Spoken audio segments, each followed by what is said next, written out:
Joe Hutzler here for LHSN with Coach Pyzik Smith after a tight loss tonight against the Randolph-Macon Yellow Jackets, a game in which I don't know a lot of people gave you a chance in terms of what Kelly Williams has been able to do in the past and things on paper, but your team showed some growth tonight. Is that how you see it from your standpoint? Absolutely. We're never happy with a loss. And when we walked inside, we thought a lot of people were going to say, oh, this is a great moral victory. You're so close, you're so close, you're so close. And that's not our culture and our expectation. That was definitely a winnable game. I thought we did a lot of great things.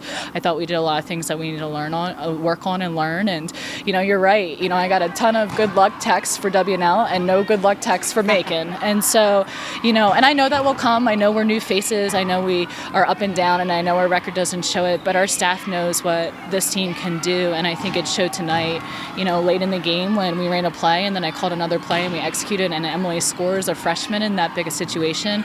She makes a great play there and then learns from other plays, when it comes to it. And, we really need our depth and everyone stepping up as we come, and when that clicks regularly, we'll be in a really good position. You talked to me a little bit about, before we got on here, about some of the things you have to learn as well as a coach. Mm-hmm. Are you find yourself learning things to help you figure out how to coach this team? Absolutely. I think this is one of the quicker teams that we've had in a couple of years, and so they like to go, and we like to be very disciplined too and very strategic. And I thought at the end of the first half, we probably had 5 possessions when it should have been 2 or 3, and just controlling the game a little bit in those moments.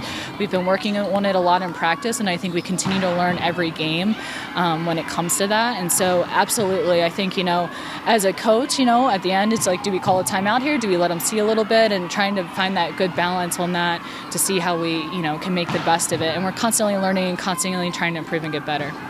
Last thing I'll ask you is in regards to the road trip itself. You guys have been on the road a lot since the first 2 games of the year.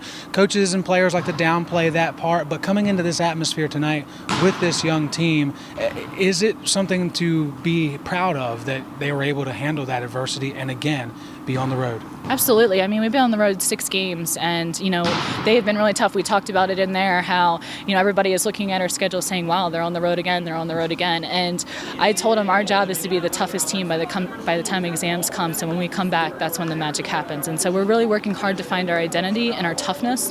And so being on the road is a big deal to us, and making sure we take care of business. You got to go to Salem and win 3 games. And so they've really risen up to it, and I think you've seen their growth in the last few games, and we'll get back to work tomorrow and get ready for Sunday. To steal a term from LHSN, progressively improving, Coach, as always. Thank you. Thanks, Joe.